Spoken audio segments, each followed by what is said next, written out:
Ya, terima kasih sekali lagi. Selamat siang semuanya. Kemarin saya ketemu Pak Heri kemarin dulu ketemu Pak Heri, dan Pak Heri cerita tentang keinginannya, kerinduannya untuk eh, mendorong kita semuanya untuk segera in person worship, dalam artian kumpul bersama begitu. Dia mencoba apa itu, memberikan encouraging, mencoba untuk memberikan alasan dan mendorong kita semua untuk on-site worship begitu. Nah, saya ingin cerita sedikit pengalaman dari New Westminster Christian Reform, di mana saya bekerja di situ. Mereka sudah sebulan setara bulan lalu itu diumumkan oleh Dr. Boni sebagai head COVID ini di BC untuk diizinkan untuk in person worship begitu dalam koridor tertentu begitu. Nah, mestinya tadinya masih kepikir untuk melakukan pelayanan melalui Zoom, karena dipikir masih belum dibuka dengan sesegera itu, karena mikirnya waktu itu masih baru akan dibuka pada bulan Juli begitu, pengumuman yang diberikan, tahap-tahap 3 tahap yang diambil gitu. Nah, begitu dengar itu diizinkan, kita mestinya di dalam gereja New Westminster Christian Reform ini ada tim opening begitu untuk buka, dan kita ngomong-ngomong ya rasanya kalau kita buka this week nggak terlalu cepat gitu, kita nggak siap untuk mengadakannya, jadi sebaiknya kita tunggu begitu, dalam mikir begitu. Tapi pastornya sudah sangat antusias sekali, dan oleh karenanya dia akhirnya rapat dengan eldersnya juga menyetujui bahwa ya segera dibuka saja. Jadi walaupun persiapannya mungkin tidak seperti yang diharapkan begitu untuk mengadakannya, tapi dibuat ada. Dan luar biasa sekali memang kan kerinduan dari pastornya ini, dan juga jemaat yang ada, dalam artian begitu, karena lumayan yang meresponi, lumayan ada begitu ya. Memang ada yang takut masih begitu, tapi yang meresponi lumayan. Mereka buka celebration-nya itu dengan diakhiri dengan buka minuman gitu. Tadinya ya karena memang tidak mau yang beralkohol, jadi minum sparkling juice gitu, sparkling wine, sparkling juice lebih tepatnya begitu. Mereka buka pada akhir kebaktian, di tengah-tengah kebaktian ini mereka akhirnya buka untuk diminum di luaran ya, tentunya begitu pada akhirnya. Dan beli kue tart secara khusus untuk beli cake begitu, untuk mereka, terus tulisin welcome back to the church gitu. Wah, antusias sekali. Jadi memang ada kerinduan yang luar biasa untuk segera in person worship, untuk meninggalkan yang dan mereka benar-benar firmannya semua juga dirubah, yang mestinya ada tema yang lain yang akan mereka sampaikan hari itu, diubah khusus untuk pertemuan itu. Alasan kenapa kita memerlukan untuk worship together, dalam artian begitu. Jadi ramai sekali, suasana yang meriah, dan ada antusiasme yang tinggi dari para jemaat, dan itu bisa dibuktikan dengan konsistensi yang hadir pada akhirnya. Dan hari ini tadi kita baru menyelenggarakan, dan yang hadir sudah hampir seperti normal waktu summer. Biasanya kalau summer itu jumlahnya lebih sedikit dibanding dengan season yang lain, musim-musim yang lain. Nah, tadi jumlahnya sudah hampir 140-an orang, jadi sudah banyak sekali yang hadir, dan mereka benar-benar sudah siap untuk dan antusias sekali dengan kebaktian secara onsite ini gitu. Nah, tentunya saya berharap juga, tentunya Pak Heri berharap, dan semua yang lain berharap untuk itu bisa terjadi, tentunya begitu juga ya dengan jemaat di Calgary. eh, pada waktu Pak Eri ngomong begitu, saya langsung teringat satu ayat firman Tuhan yang yang ada di dalam kitab Ibrani atau surat Ibrani. Kalau kita buka ayat ini, tentu sudah sering barangkali kita dengar tentang ayatnya, tapi ya saya coba pakai ayat ini untuk mencoba untuk mendorong mendorong ya kita semuanya untuk segera mau juga untuk punya gairah, punya kerinduan, punya kemauan untuk segera onsite worship together begitu. Nah, ayatnya dari Ibrani pasal yang ke-10 ayat yang ke-25. Saya bacakan satu ayat saja, tetapi saya akan mencoba membahasnya dari konteks seluruh pasal dari Ibrani 10 ini begitu. Nah, ayatnya berbicara begini. Janganlah kita menjauhkan diri dari pertemuan-pertemuan ibadah kita seperti dibiasakan oleh beberapa orang. Tetapi marilah kita saling menasihati untuk semakin giat melakukannya. Saya mungkin buat kata dannya, saya rubah dengan kata untuk semakin giat melakukannya menjelang hari Tuhan yang mendekat. Jadi saling menasihati di sini itu terkait dengan dorongan untuk kembali mau melakukan ibadah bersama dan giat untuk melakukan ibadah secara bersama itu.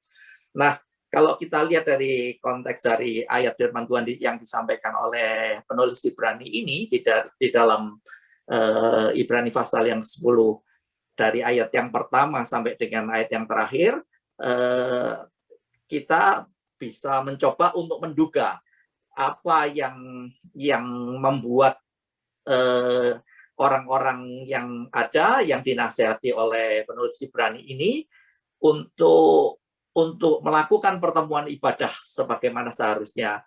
Nah,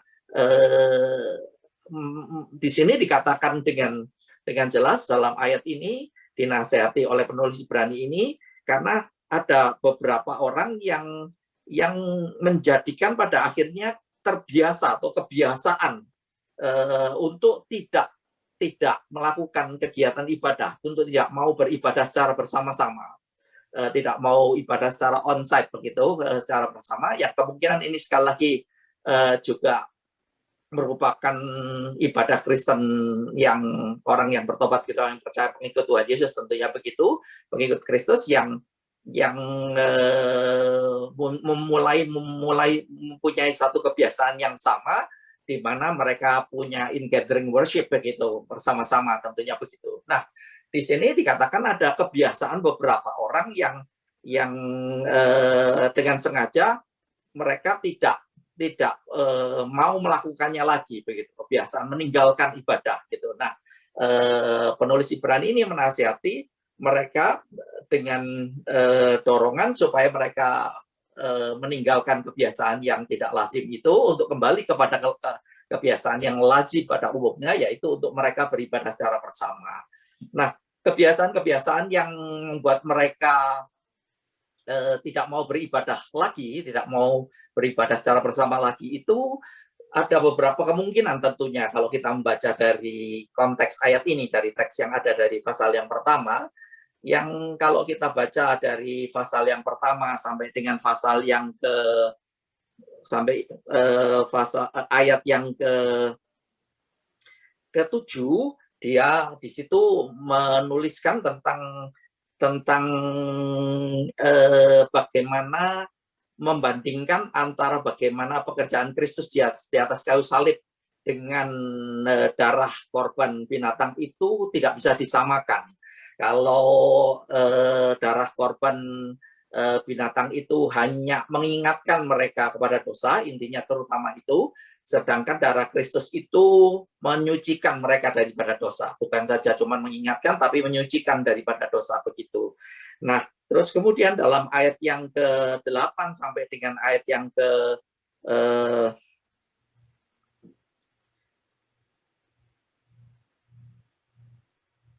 sampai dengan ayat yang ke-18, 8 sampai ke-18 itu penulis Ibrani ini mencoba mendeskripsikan, menggambarkan bagaimana kalau orang itu beribadah bersama di dalam Tuhan Yesus begitu. Dalam pengertian dibuat sebegitu rupa sehingga menjadi sama. Kalau orang-orang Israel itu atau orang-orang Yahudi pergi ke bait suci ataupun ke tabernakel. Di sini mungkin banyak orang yang menafsirkan ini merupakan mereka ketika pergi ke tabernakel zaman yang dahulu. Nah, jadi mereka juga punya kebiasaan untuk beribadah ke tempat sinagoga atau ke tempat di bait suci dulu, dan juga mungkin tabernakel yang digambarkan di sini. Jadi dengan step yang sama, bagaimana pekerjaan Kristus itu membuat step yang sama dengan orang kalau mau beribadah di dalam tabernakel, yaitu dengan cara menyuci dirinya, dengan percikan darah yang dilakukan oleh imam besar, dan terus sehingga pada akhirnya mereka terus masuk ke dalam bait suci begitu, atau masuk dalam tabernakel. Itu sama halnya ketika orang sedang beribadah kepada Kristus. Jadi yang hal pertama di sini, kebiasaan yang pertama kelihatannya kaitannya dengan hal ini begitu. Karena kalau jemaat Kristen yang baru ini melakukan ibadah karena tidak ada ritual yang dilakukan sebagaimana halnya ritual yang dilakukan orang Yahudi ketika masuk ke dalam tabernakel, dalam artian gambaran itu yang dituliskan, maka kelihatannya ya kita ini melakukan sesuatu yang empty begitu, tidak ada sesuatu yang nyata, nggak ada sesuatu yang ya walaupun tetap memuji Tuhan, walaupun mungkin punya kebiasaan yang sama dengan kita sekarang begitu ya. Kalau kita perhatikan ada hymn, mungkin ada nyanyian baru yang disampaikan. Kalau kita baca dari surat-suratan Paulus, kita dapati hal itu gitu. Mungkin aja mereka tetap begitu ya. Mungkin juga ada yang menyampaikan firman begitu. Tapi berbeda kebiasaan ini kelihatannya dengan hal kalau orang itu melakukan ritual keagamaan yang dilakukan sebagaimana halnya orang Yahudi dahulunya begitu. Nah, mungkin karena sekali lagi ketika orang-orang ini datang beribadah kepada Kristus dan tidak secara berkumpul bersama, terus tidak mengalami sesuatu yang halnya seperti halnya ketika mengalami ritual, mungkin rasa khidmatnya berkurang, mungkin tidak rasanya ada sesuatu yang dikerjakan begitu di dalamnya, sehingga mungkin mereka tidak merasakan ini sesuatu yang kurang mengena begitu, dalam artian begitu, sehingga akhirnya mereka mempunyai kebiasaan karena merasa bahwa kalau ibadah di dalam melakukan ritual ibadah itu mereka merasa itu lebih mengena, mungkin lebih membuat mereka merasa lebih seperti ibadah yang sesungguhnya, sehingga kemungkinan besar mereka ini ada yang kembali untuk melakukan ritual kembali, sebagaimana halnya mereka orang Yahudi begitu. Mereka kembali mempersembahkan kurban, mereka kembali melakukan hal-hal yang demikian begitu, dan itu hal yang wajar saya pikir dalam kehidupan orang yang percaya begitu ya, karena kita sendiri walaupun orang percaya begitu, kita masih punya kecenderungan untuk mempunyai satu ritual keagamaan yang bisa kita lakukan, yang membuat mungkin pada akhirnya itu membuat kita seakan-akan do something, seakan-akan kita ini memang beribadah begitu, bukan cuma sekedar datang dan melakukan sesuatu yang tidak sama dengan ibadah, atau cuma kebiasaan berkumpul nyanyi begitu terus dengar firman yang yang mana berbeda dengan kalau orang melakukan ritual. Itulah sebabnya kalau kita perhatikan orang Kristen zaman sekarang pun mereka masih mau ya pergi ke pilgrimage ke Yerusalem, kemana begitu. Kan tujuannya kalau orang pergi ke Yerusalem, bahkan ada yang berdoa di apa itu di tembok ratapan, ada yang dibaptis lagi di Sungai Yordan, ada lagi yang mengunjungi tempat-tempat situs-situs yang sakral begitu. Sekali lagi itu semua untuk membuat mereka mengalami sesuatu begitu. Ada pengalaman yang berbeda kalau cuman datang ke gereja dan beribadah. Ya, kalau kita perhatikan orang-orang kan semangat sekali. Mereka yang sudah dibaptis mau dibaptis lagi di Sungai Yordan, walaupun Sungai Yordan itu kotor begitu. Mereka nggak peduli. Kalau di sini mungkin dibaptis dengan air yang kotor, kotor Sungai Yordan, orang mungkin keberatan gitu. Tapi kalau dibaptis di Sungai Yordan, mereka nggak keberatan karena sekali lagi kalau itu dilakukan dengan hal yang demikian, itu membuat mereka menjadi sesuatu yang berbeda, seperti melakukan ibadah yang real begitu, yang membuat mereka mungkin lebih tersentuh, membuat mereka lebih mengalami kenyataan yang berbeda dibanding cuman sekedar mungkin liturgi yang ada begitu, baik itu nyanyian baru yang disampaikan atau pujian atau firman Tuhan yang disampaikan, mungkin itu berbeda sekali pengalaman yang ada. Jadi mungkin yang pertama kalau kita melihat dari teks ini itu adalah kebiasaan-kebiasaan yang demikian yang kebiasaan untuk mereka menghindarkan ibadah itu karena sekali lagi mereka lebih merasa lebih cocok, lebih mengalami ibadah, mengalami kenyataan yang real ketika mereka mungkin beribadah kembali seperti kebiasaan mereka yang terdahulu.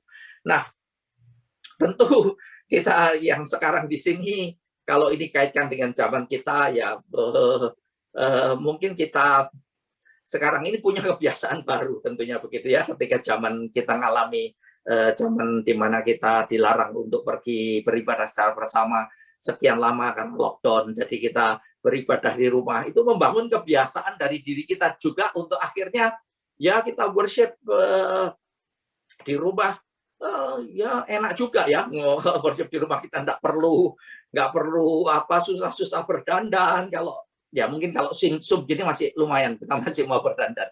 Tapi kalau kita dengerin YouTube begitu ya, kalau kita lebih sering dengerin YouTube daripada ikut Zoom kalau sewaktu lockdown secara penuh, maka kita ya nggak usah apa-apa, mandi nggak jadi masalah. Ya mau ikut kebaktian sambil makan juga nggak masalah. Jadi ataupun walaupun dinasihati oleh para pendetanya, ya kalau kita bisa apa itu beribadah dengan penuh hormat, dengan apa gitu. Tapi ada satu kebiasaan baru yang mendorong kita melakukan, kita jadi terbiasa dengan sesuatu yang baru. Kita pikir akhirnya nothing wrong with that gitu. Jadi oleh karenanya itu merupakan suatu hal yang nggak salah dan mungkin lebih nyaman bagi kita, lebih enak, seperti mana orang Yahudi ketika mereka beribadah secara ritual yang jelas itu bagi mereka lebih nyaman, dan kita juga mungkin merasa lebih nyaman dengan keadaan kita yang sekarang, sehingga mungkin kebiasaan itu mengakibatkan membuat kita mungkin enggan untuk mulai mau beribadah kembali dengan apa dorongan untuk melakukannya secara onsite gitu ya. Terus yang kedua, yang di sini kalau kita perhatikan dari ayat firman Tuhan ini, ada nasihat yang disampaikan oleh penulis surat Ibrani mulai dari ayat yang ke-19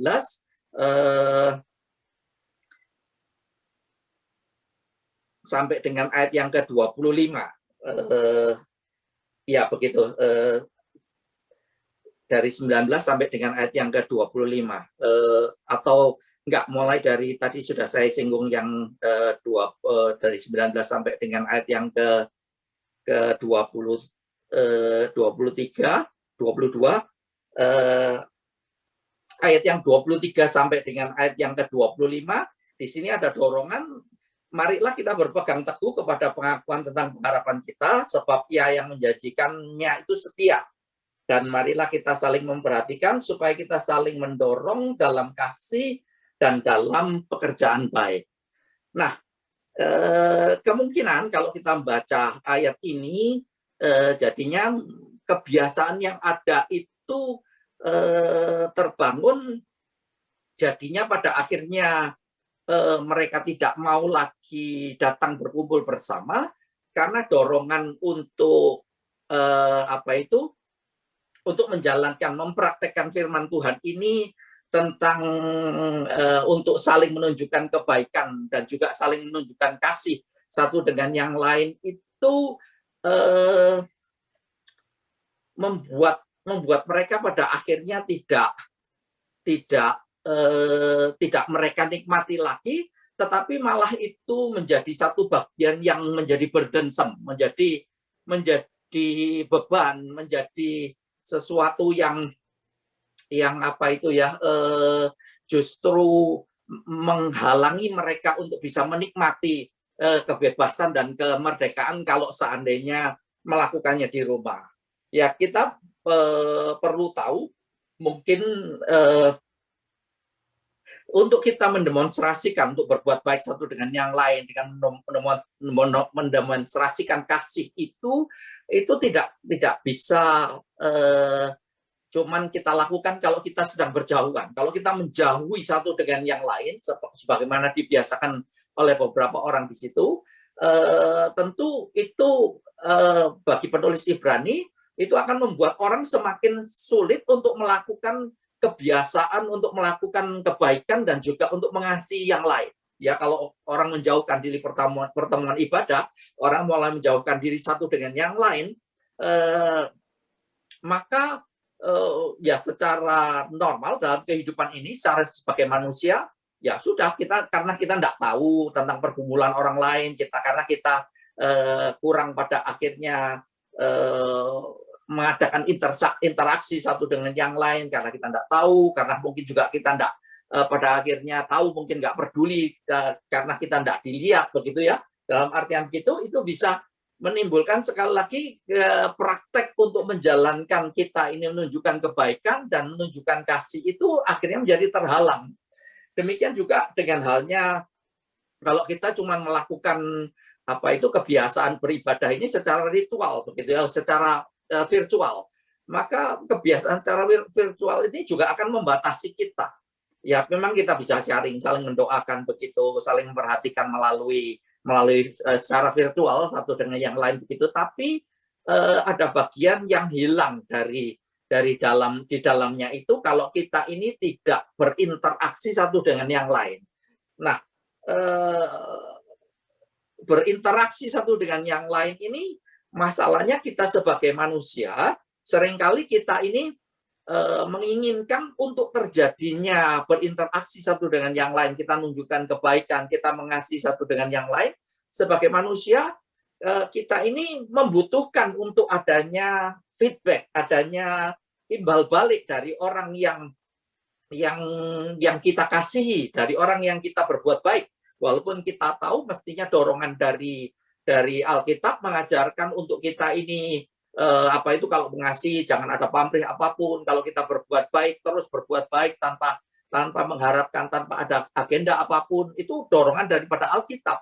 Cuman kita sebagai manusia tentunya kita akhirnya kalau sampai apa yang kita lakukan, kita mengasihi orang tetap membalas kita dengan tidak baik, mungkin kita sudah berbuat baik kepada mereka tidak mengimbanginya dengan melakukan perbuatan baik dalam kehidupan kita, lama-lama kita ini secara sepihak akan jadi capek, akan jadi tired. Jadi itu akan membangun kebiasaan, oleh karenanya kita menjadi tidak peduli, kita menjadi acuh tak acuh, kita menjadi caranya gimana untuk kalau kita sudah tidak terlalu peduli, ya yang paling gampang ya sudah kita berjauhan aja ibadahnya ya dengan cara virtual begini kan secara fisikal ya. Kalau saya ada apa-apa dengan A atau B, kalau kita melakukannya secara virtual begini udah ada yang lihat gitu. Terus kemudian kalau saya nggak ada yang menuntut saya untuk melakukan mempraktekkan, mungkin memperhatikan orang, menyapa orang, kalau secara apa itu menolong orang, kalau secara fisikal, kalau ya secara virtual, maka kita akan bisa menyembunyikan itu semua, bisa membawa kita ke dalam zona nyaman yang ada dalam kehidupan kita ini, sehingga pada akhirnya seperti halnya penulis Ibrani ini menasihatkan kepada orang-orang Yahudi waktu itu, mungkin mereka pada akhirnya enggan untuk mempunyai satu kebiasaan yang baru, meninggalkan ibadah ini, karena ya mereka lihat tidak ada manfaatnya kalau mereka itu berinteraksi dengan satu dengan yang lain, tidak ada poin plusnya kalau mereka bertemu satu dengan yang lain, bahkan itu menjadi berdensam, menjadi satu beban, menjadi satu hambatan bagi mereka untuk bergairah berkumpul secara bersama.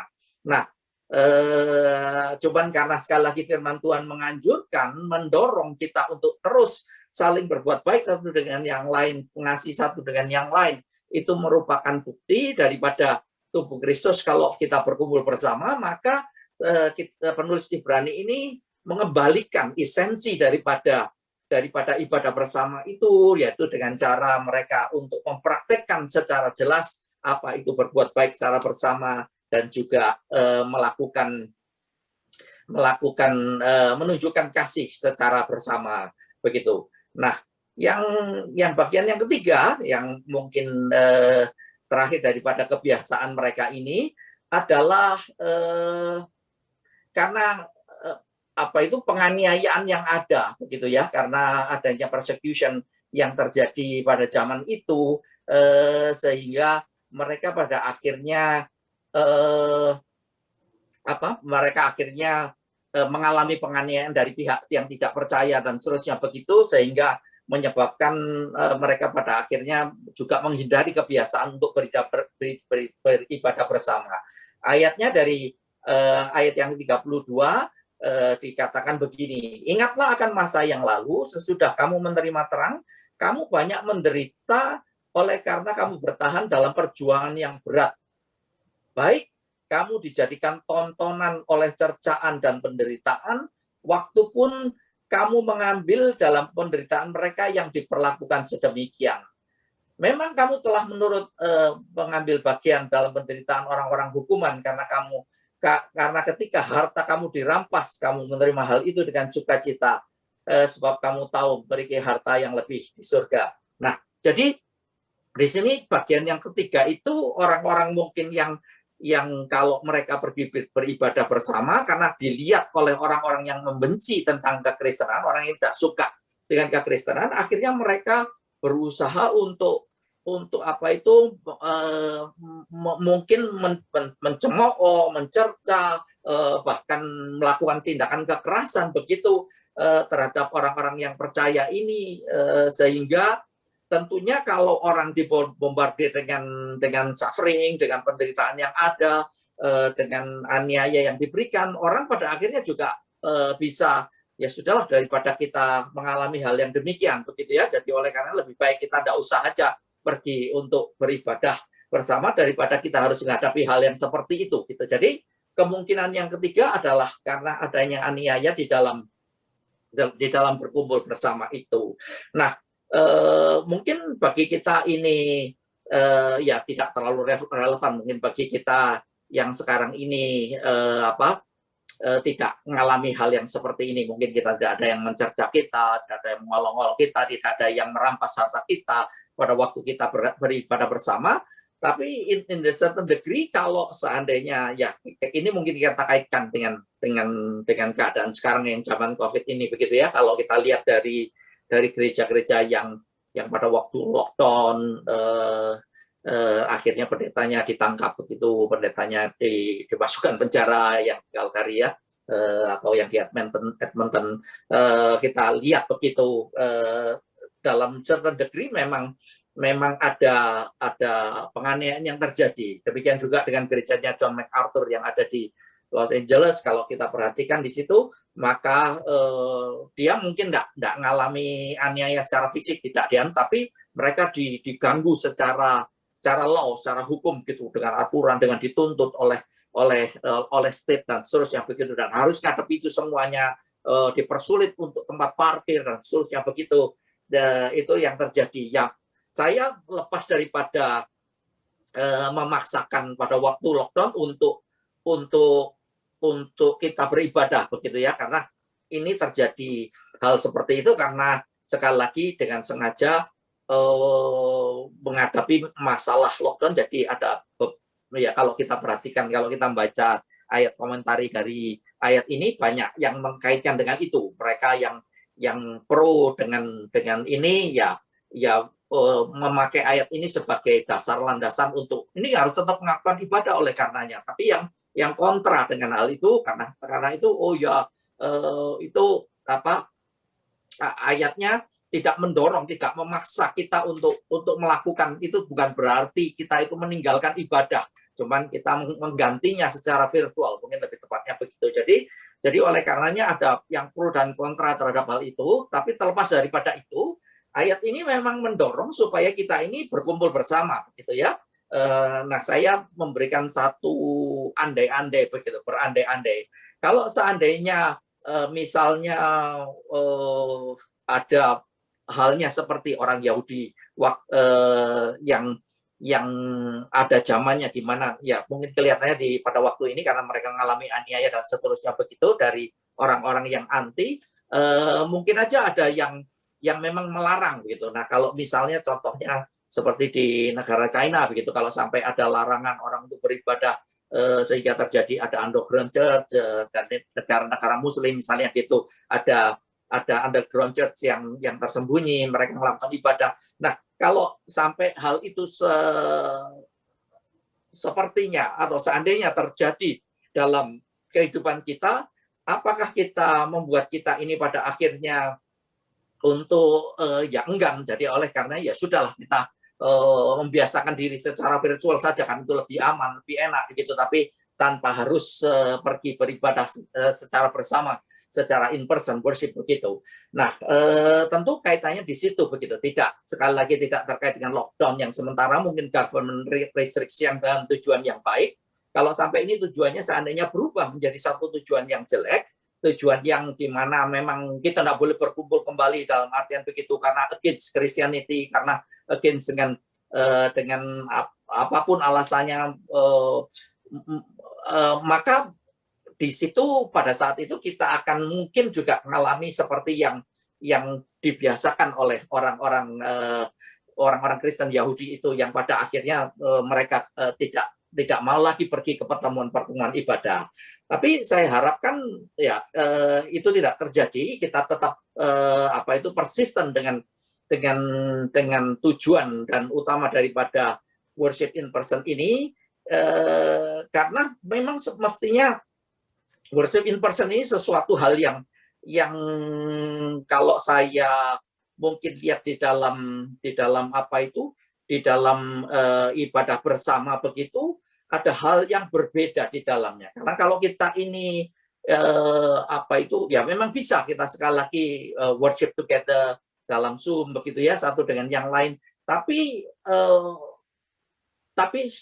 pasti saya tahu itu berbeda sekali kalau dengan kita hadir pada waktu kita beribadah berkumpul bersama. Karena contohnya yang paling gampang begini aja ya. Kalau saya pribadi begitu, memang kalau nonton sepak bola Piala Eropa atau ice hockey begitu, ya saya lebih senang nonton dari TV aja, karena saya nggak mau berdesak-desakan dengan orang, nggak menganggap suatu excitement yang tertentu untuk pergi ke situ, begitu. Cukup nonton TV, kalau lihat skornya ini seneng, yang menang siapa gitu, tim favorit yang menang, itu sudah senang begitu. Tapi orang-orang yang benar-benar menikmati suasana di dalam arena, kalau mereka pergi secara bersama, itu akan berbeda. Mereka nggak akan mau lihat cuma sekedar lihat TV. Mereka tidak mau lihat pertandingan itu secara virtual. Mereka mau datang hadir di situ bersama, mendukung tim mereka. Dan kalau kita dengar kesaksian dari orang-orang begitu, kenapa sih kamu kok harus pergi ke tempat bersama gitu, kan repot, sudah bayar, mungkin suasananya berdesak-desakan, membutuhkan tenaga, waktu yang begitu, tapi kenapa masih tetap mau melakukan begitu? Mereka bilang biasanya dalam kesaksian ataupun apa yang mereka katakan, alasannya, oh, it's very different atmosphere. Ada sesuatu yang berbeda di dalamnya ketika kita ini bersorak bersama untuk mendukung tim kita, memberi semangat tim kita pada waktu kita memberi semangat mereka ketika mereka masukkan gol, ketika itu membuat benar-benar di dalam kehidupan itu kita merasakan sesuatu yang real, sesuatu yang nyata, dan sesuatu yang different di dalamnya, yang kita alami, dan itu tidak bisa kita coba lakukan itu pada waktu kita nonton dari TV. Ya mungkin kita kalau nonton dari TV kita bisa marah, mukul TV kita karena tim kita kalah, kita bisa berteriak kalau tim kita menang, tapi ada sesuatu yang missing di dalamnya kalau kita lakukan itu secara bersama, cuman di rumah saja sendiri, secara virtual nonton bola ataupun basket ataupun apa. Tapi kalau kita datang di situ, ada suatu gairah bersama-sama di dalamnya itu, yang dikatakan mungkin dalam penulis Ibrani sekali lagi, pada waktu kita datang menghadap Tuhan itu ada hadirat Tuhan yang berbeda, yang seharusnya dialami oleh orang-orang Ibrani ketika datang secara bersama berkumpul. Ya memang ayatnya tidak terkait di dalam teks yang kita baca di dalamnya, tapi itu yang pengalaman yang demikian itulah yang terjadi ketika orang-orang datang berkumpul menyembah Tuhan secara bersama-sama di dalam satu tempat. Ya saya pernah mengalami untuk pergi ke dalam KKR besar begitu ya. Saya teringat sekali dulu tahun 84 pergi ke Jakarta, ada peristiwa, ada KKR bersama namanya Kasih melanda Jakarta begitu ya, dan ketika hadir di tempat itu orang menyanyi di stadion yang jumlahnya ribuan orang itu, benar-benar membuat suasana itu benar-benar mencekam, buat suasana itu benar-benar kita bisa merasakan the reality of the person of God, the presence of God itu benar-benar kita rasain, benar-benar saya rasain, dan benar-benar real, nyata begitu, dan beda sekali pada waktu kita mungkin nyembah bersama. Ya, kita menyembah sendirian begitu, ataupun melakukan ibadah secara virtual begitu.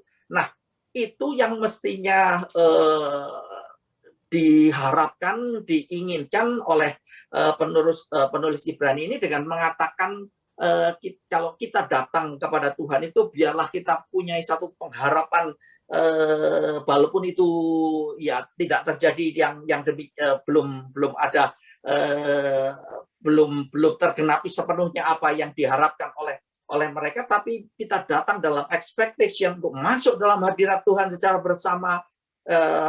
Kalau kita semua mempunyai kerinduan yang sama, kita naikkan pujian kita bersama, kita berkumpul bersama-sama, maka ada satu istilahnya Philip Mantova mengatakan kalau kita memuji Tuhan itu selalu harus exuberant, dia bilang begitu, ada satu gemuruh, satu gairah yang besar bersama begitu, untuk ketika kita bersama-sama berkumpul naikkan itu bersama dengan Tuhan. Nanti di dalam kehidupan kita ini akan ada satu yang mungkin kalau ekspektasi bahwa hadirat Tuhan tidak nyata dalam kehidupan kita, mungkin diri kita juga mengalami perubahan, mengalami pembaharuan di dalamnya karena kita melakukan worship secara bersama. Nah, saya pikir itu merupakan dorongan dan gairah kita kalau seandainya kita mau beribadah bersama. Justru kita sekali lagi membuang kebiasaan yang mungkin tadinya nyaman bagi kita masuk kembali ke dalam suasana yang tidak nyaman dengan cara kita menyiapkan diri beribadah, kita pergi mau berdandan dan seterusnya begitu, pergi meluangkan waktu, pergi ada effort yang dilakukan, itu yang menyertai kesediaan kita untuk pergi. Yang kedua, kita bisa terus mempraktekkan apa yang firman Tuhan ajarkan dalam kehidupan kita ini, untuk kita saling mengasihi, untuk saling mendorong untuk melakukan perbuatan baik satu dengan yang lain. Dan yang ketiga, kita tidak peduli apapun yang sedang kita hadapi, suasana yang mungkin mengancam kita, suasana yang mungkin pada akhirnya tidak enak bagi kita mau rela berkorban itu semua, karena kita tahu kita sedang pergi menghadap hadirat Tuhan secara bersama-sama, berkumpul dengan saudara-saudara kita yang lain, dan dengan demikian kita percaya nama Tuhan ditinggikan, nama Tuhan dimuliakan, walaupun keadaan masih tidak merubah apapun juga dalam kehidupan ini, tetapi dengan setia yang demikian, dengan kesetiaan yang demikian, kita tetap bisa datang kepada Tuhan dari hari ke hari, hidup kita diperbarui, dan ada pengalaman rohani yang berbeda dalam kehidupan kita, sehingga kita dapat tetap mengiring Tuhan dengan penuh kesetiaan, dengan penuh gairah, dan nama Tuhan dipermuliakan. Saya pikir itu merupakan hal yang perlu saya sharingkan siang hari ini untuk kita semua. Ya, saya harapkan ini bisa mendorong kita untuk bergairah kembali untuk melakukan ibadah secara bersama. Terima kasih, Tuhan berkati.